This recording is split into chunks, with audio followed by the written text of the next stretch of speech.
Bienvenue dans un nouvel épisode du monde francophone. Aujourd'hui, nous explorons en détail un événement récent qui a captivé l'attention. L'évacuation d'un groupe de ressortissants français bloqués à Haïti en raison des violentes manifestations antigouvernementales. La situation à Haïti est devenue de plus en plus précaire ces dernières semaines avec une escalade de tensions politiques et des violences généralisées dans les rues de Port-au-Prince. Dans ces contextes dangereux, un groupe de 243 personnes comprennent 163 Français s'est retrouvé coincé dans le pays. Face à cette situation critique, les autorités françaises ont décidé d'intervenir pour évacuer leurs ressortissants en Martinique. Trois bâtiments de la Marine nationale ont été mobilisés pour cette opération de sauvetage, témoignant l'engagement du gouvernement français à protéger ses citoyens à l'étranger.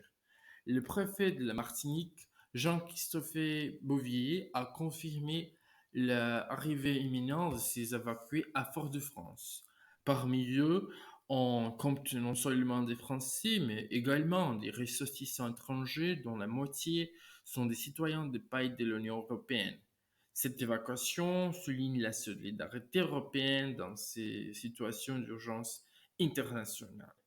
L'organisation de cette évacuation n'a pas été sans difficulté. Des transferts en hélicoptère ont été nécessaires pour transporter les évacués depuis Port-au-Prince jusqu'au Ténère en porte-hélicoptère amphibie de la Marine nationale. Au total, 206 transferts ont été effectués entre le 24 et le 26 mars, mettant en lumière la complexité logistique de telles opérations de sauvetage. Les ressortissants étrangers nécessitent une régularisation administrative des visas. Une nuit en Martinique sera nécessaire avant l'éventuel départ du territoire.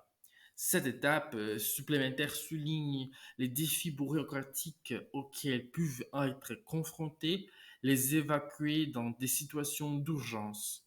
L'évacuation de ces Français soulève également des questions plus larges sur la situation en Haïti et sur la sécurité des expatriés dans ces régions qui sont très instables. Haïti traverse actuellement une crise politique et sécuritaire profonde, avec une recrudescence des violences liées à des gangs armés. Les autorités françaises ont mis en place des mesures spéciales pour protéger les citoyens, mais ces événements soulignent l'importance d'une solution durable à la crise haïtienne. Enfin, cette évacuation témoigne de la solidarité internationale dans les moments de crise. Les autorités françaises ont travaillé en étroite collaboration avec leurs homologues haïtiens ainsi qu'avec d'autres pays et organisations pour assurer la sécurité et le bien-être des évacués. C'est sous cette note d'espoir et de solidarité que nous clôturons cet épisode de Le Monde francophone. Restez à l'écoute pour plus des actualités et d'analyses sur les événements qui façonnent la francophonie mondiale. Merci de nous avoir rejoindre aujourd'hui et pour votre écoute et à bientôt.